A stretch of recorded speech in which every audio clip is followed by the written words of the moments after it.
नमस्कार दोस्तों, आज हम जिस बुक का रिव्यू करेंगे वो है rich Dad and poor dad by Robert T Kiyosaki. Robert T Kiyosaki एक अमेरिकन ऑथर हैं जिन्होंने 37 की उम्र में अपना बिजनेस स्टार्ट किया और 47 तक उन्होंने अपना इस तरह से बिजनेस बनाया कि वो 47 की उम्र में रिटायर हो सके। रिटायर होने के बाद में कुछ दिनों तक उन्होंने रेस्ट किया, कोई काम नहीं किया, लेकिन उनको काम नहीं करना अच्छा नहीं लगा, क्योंकि जो भी सफल लोग होते हैं जिन्होंने अपनी सफलता का स्वाद चख लिया है उनको काम करना में मज़ा आता है, इसलिए उन्होंने ऑफिस स्टार्ट किया।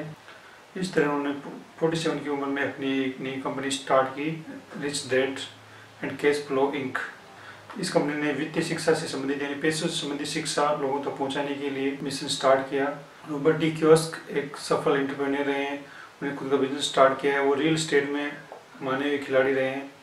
साथ में उन्होंने अपनी नई कंपनी बना के उसमें गेम्स, उसमें बुक्स, उसमें ब्लॉग्स, उसमें सेमिनार के द्वारा लोगों को पैसे के बारे में कुछ नया बेसिक चीज़ें सिखाने के लिए स्टार्ट किया। उन्होंने पारंपरिक तरीके से जो लोग सोचते हैं कि पैसा किस तरह से वो काम करता है, तो उसको चुनौती दिए और अपने विचार देखते हैं कि डॉक्टर रॉकफेलर यहाँ पे लिखते हैं पैसे के बारे में अमीर लोग अपने बच्चों को ऐसा क्या सिखाते हैं जो गरीब और मध्यम वर्गीय माता पिता नहीं सिखाते। ये best seller, international best seller है ये। जैसे कि आप टाइटल में देखिए rich Dad and poor dad, इसमें रिच डैड और पुअर डैड कौन है?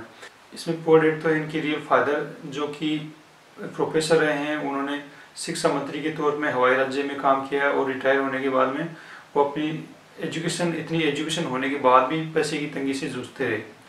दूसरी तरफ उनके रिच डैड यानी उनके दोस्त माइक के पिता, जिन्होंने उनको वित्त के यानी पैसे के बारे में और किस तरह बिजनेस बनाया जाए उसके बारे में सिखाया है। इस तरह उन्होंने दोनों फादर से कुछ न कुछ सीखा है। अपने फादर से कुछ बेसिक मूल्य सीखे हैं, जैसे कि बौद्धिक विकास हो सके, और अमीर डैड से सीखा है कि किस तरह उनका वित्तीय। यह बुक हमें कुछ बेसिक मुद्दों के बारे में बताती है कि हम पैसे के बारे में कैसे अपनी पारंपरिक सोच को बदलें, कुछ नया करते रहें, कुछ नया सीखते रहें। हमेशा इस तरह इन्होंने बताया कि अपनी सोच का विस्तार करते रहें। वैसे बेसिकली रॉबर्ट ने रियल एस्टेट मार्केट से काफ़ी पैसा बनाया है, लेकिन इस बुक में रियल एस्टेट मार्केट से कैसे पैसे बनाए उसका स्टेप बाय स्टेप ने देखिए। लेखक ने उनके पीछे जो बेसिक बिजनेस के आइडिया हैं उनको शेयर करने की कोशिश की, जिससे कि लोग उनको अपने किसी भी बिजनेस में अप्लाई कर सकें।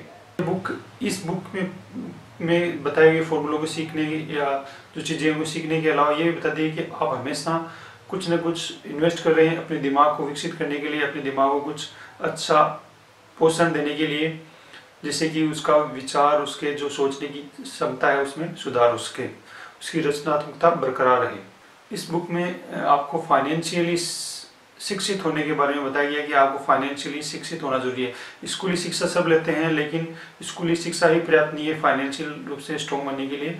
उसके लिए ज़रूरी है कि आप हमेशा कुछ न कुछ ऐसा सीखते रहे जो आपको आगे बढ़ा सके। कोई भी एंटरप्रेन्योर या बिजनेस स्टार्ट करना चाहता है उनको मैं सलाह देता हूँ कि ये बुक जरूर पढ़ें। इसके लेखक ने 15 से ज़्यादा बुक्स लिखी है, लेकिन इस बुक से आप स्टार्ट कर सकते हैं। ये आपकी फर्स्ट बुक रहेगी इस सीरीज़ में, रिच डैड सीरीज़ में पढ़ने के लिए। तो इससे आप बेसिक चीज़ें सीखेंगे कि क्यों ज़रूरी है पैसा।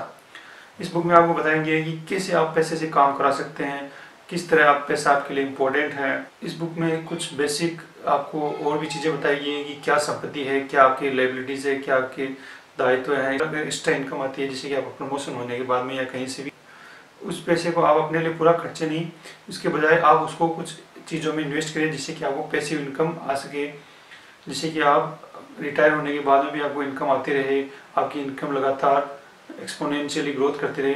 हम इस बुक में पीछे राइटर के द्वारा लिखी हुई कुछ चीज़ें देखते हैं।